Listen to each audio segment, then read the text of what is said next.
ঈদুল আজহায় মুক্তি পাওয়া উৎসব সিনেমা নিয়ে চলছে বেশ আলোচনা।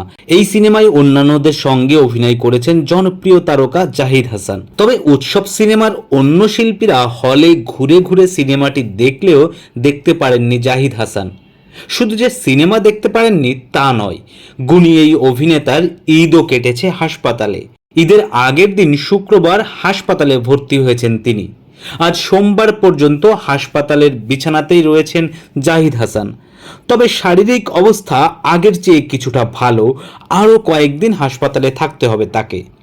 হাসপাতাল থেকে জাহিদ হাসান সাংবাদিকদের জানান, ঈদের 2 দিন আগে থেকে প্রচণ্ড জ্বরে ভুগছিলেন। পরে হাসপাতালে ভর্তি হন তিনি। ডেঙ্গু কোভিড টেস্ট করানো হয়েছে, রিপোর্ট নেগেটিভ এসেছে।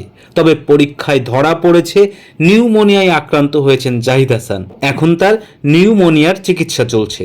দর্শক, আমরা জাহিদ হাসানের সুস্থতা কামনা করছি, তিনি দ্রুত আমাদের মাঝে সুস্থ হয়ে ফিরে আসুন। আর আপনাদের ঈদের ছুটি সুন্দর কাটুক সেই কামনাও করছি।